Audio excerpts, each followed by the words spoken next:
Assalamu alaikum wa rahmatullahi wa barakatuh. Hi, my name's Mark, or Mark Nakizi on YouTube. I'm 25 from London, and yeah, I'll be sharing my reverse story today.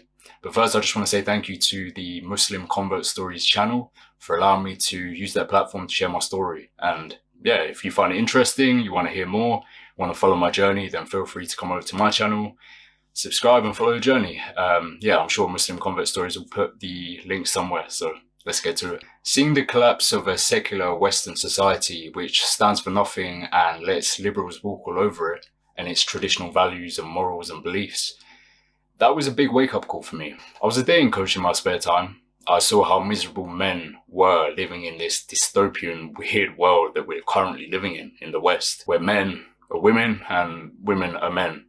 And I saw so many women who threw themselves into that whole lifestyle of being a man, you know, having casual encounters, engaging in the hookup culture for some sense of validation, no matter how empty or temporary it was. And every girl that I know who's experienced that has always told me that they suffer from depression and anxiety, but can't seem to figure out why. I saw that the government wanted to control everybody, and that women no longer needed men. And men basically did everything, indirectly or directly, for the sole purpose of attracting women. What kind of purpose is that? I saw the idea of marriage and having a family destroyed whilst hedonism and sexual immorality was being promoted. I saw women who would have been happy wives being encouraged to sell sexually explicit content online. I saw adults encouraging childhood confusion, which resulted in life-changing, life-ruining surgeries. I saw people so obsessed with social media and having clout that they would do anything, including sell their morals, for just a bit of airtime. And I thought to myself, is this not the work of Shaitan? I was raised in London by an atheist father and a Christian mother, and I attended gospel church every single Sunday, and I absolutely hated it. So when my dad gave me the option of stopping Sunday school, stopping going to church, I was so relieved and so happy. And I think from then onwards, I saw atheism as a very positive thing. I saw it in a positive light because, well, it saved me from having to go to Sunday school and having to attend church. For roughly the next 12 years or so, I put feeling good over purpose and morality. At age 13, I started drinking. Age 15, I was getting drunk all the time, almost every weekend at one point, at parties, house parties, or just at the park with my friends. And for those of you who sort of know what happens at house parties, I'll let you figure that one out. So yeah, at such a young age, I lived a life full of hedonism, full of partying, drinking, girls, gambling, experimenting with drugs, a bunch of wild stuff, honestly. And even at that time, I felt there was a certain presence. I didn't quite know what it was, but I consciously ignored it. You know, at the time I was young, I was thinking, I'm having fun. It would be too much effort to try and reel in my behavior. I'm so young, you know. At the peak of my hedonism, I traveled to Portugal to get some tattoos, as you can see. I traveled there with a very sore throat and it hurt a lot. It was very, very tight, but I thought it was tonsillitis. After my sessions of tattooing, I went back to my apartment and I tried to get some sleep. I was there alone. About 3 a.m. I woke up and I was in so much pain and I could barely breathe. I went into the bathroom, checked in the mirror. I could barely open my mouth, but from what I could see, my tonsils were almost touching. I did the only thing that I knew to do because I was in a foreign country. I messaged my dad. You know, he's the man who I've always looked up to. He's a man who's saved me in certain situations. He replied instantly, sent me the emergency contact number for the ambulance, which was kind of weird. You know, at the time I didn't think much of it, but looking back, he's never awake at 3 a.m. in the morning. So I called the ambulance and they couldn't really speak any English. You know, it was out of season in Portugal, along with the fact that I could barely open my mouth, so I was basically mumbling the whole time. What was weird in that moment was the fact that even though it was getting harder and harder to breathe, I was extremely calm. And something that I haven't really told anyone, even my closest friends, was that in those moments, I genuinely accepted that I was going to die, which is a strange feeling. On what felt like my last breath, but obviously it wasn't. It was just as my throat was getting tighter and tighter, the guy on the phone said, "Oh, I know where that is," and sent the ambulance. Obviously I was relieved. So they came quite quickly. I was injected several times and given an oxygen mask. The next day I woke up and it was like the movies, you know.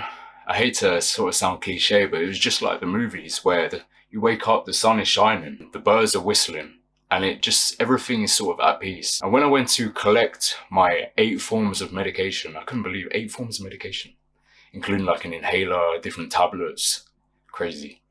But when I went to collect it, the pharmacy was at the top of a hill, and I got the medication, and as I looked down the hill, it was this quite steep road, I could see the sea. And so I walked down towards the beach and I sat down, and in that moment, it's so hard to describe what I felt, especially at the time. I wasn't religious, and so I couldn't explain. And I didn't tell anyone at the time because I just couldn't even explain. But I felt a very strong presence. It was this presence that I had felt throughout my life, but amplified 1,000 times. So I went home and I started researching Christianity again.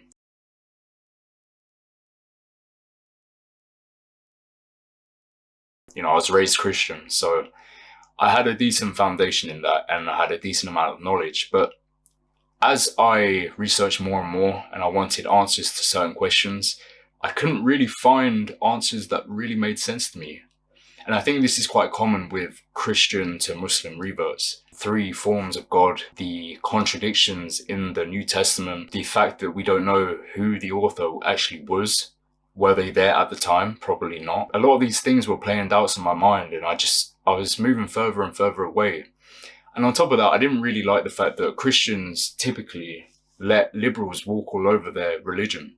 This is meant to be your whole world, your whole existence is because of this.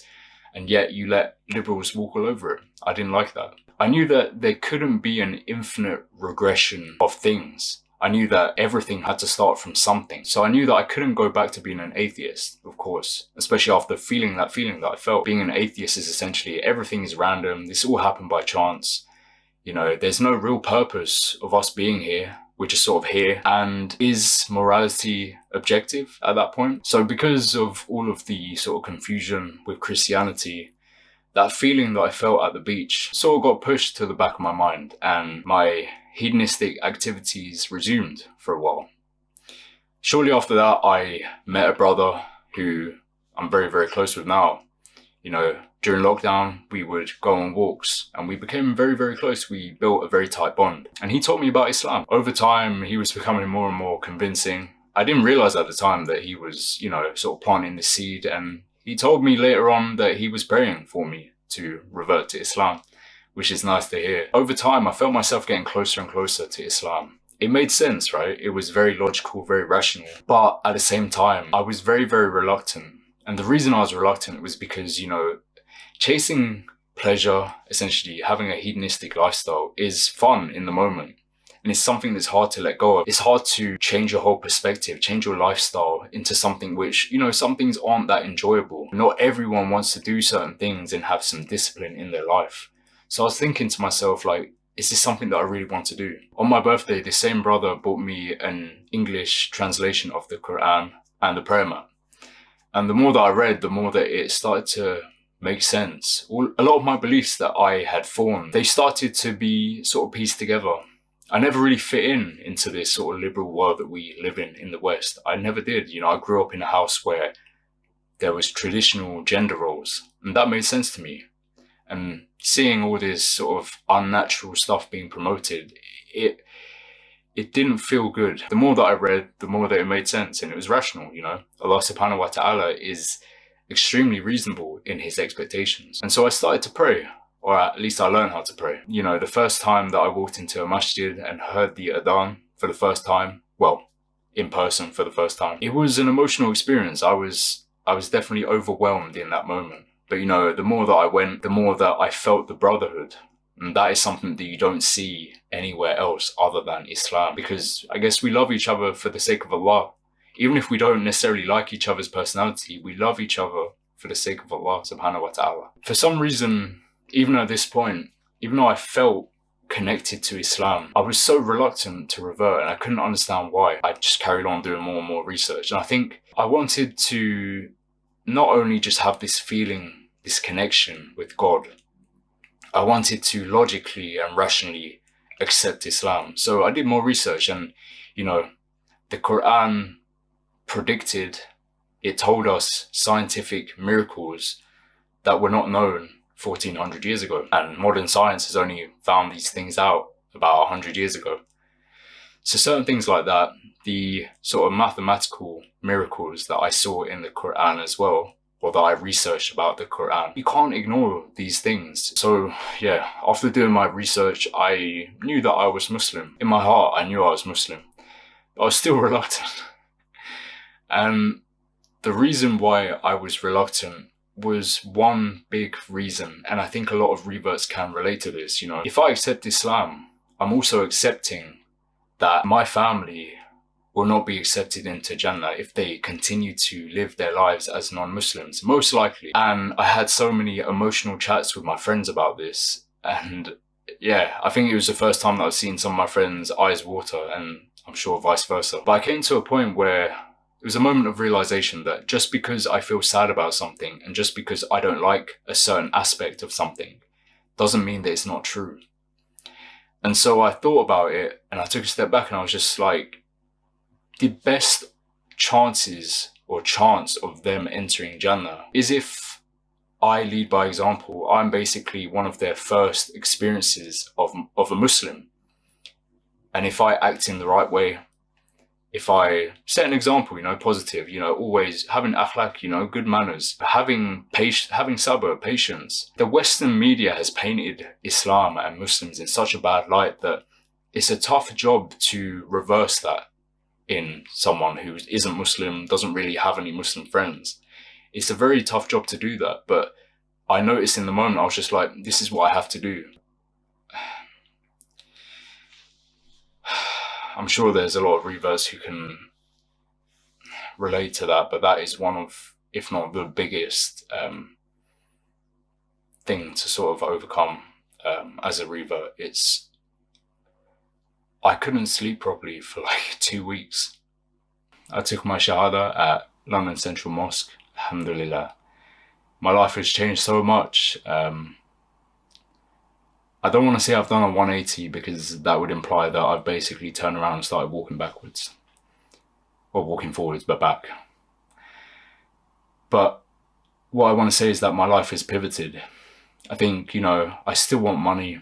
I still want success. I still want a family. I still want all of these things.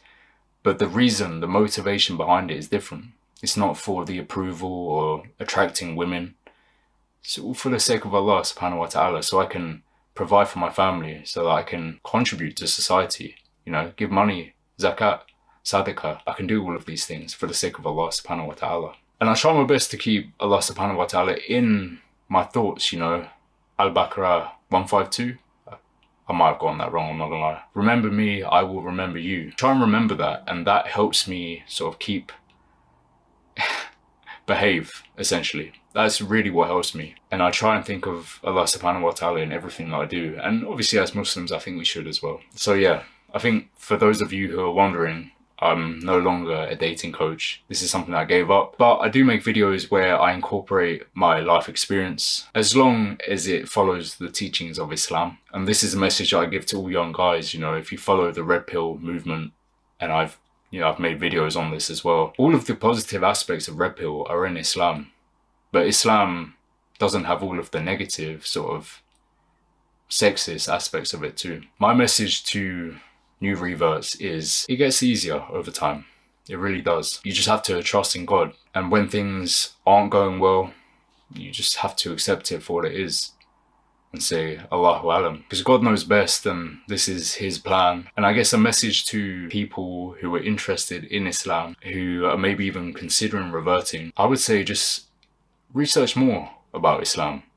If you take them steps closer to Islam, God will make it easier for you. But yeah, that's my revert story. I have so much more to say, but I'll save that for my channel, inshallah. Hopefully you've enjoyed listening or watching me waffle on for however long this has been. Yeah, if you're interested in my journey, feel free to check out my channel and subscribe. And yeah, assalamu alaikum wa rahmatullahi wa barakatuh.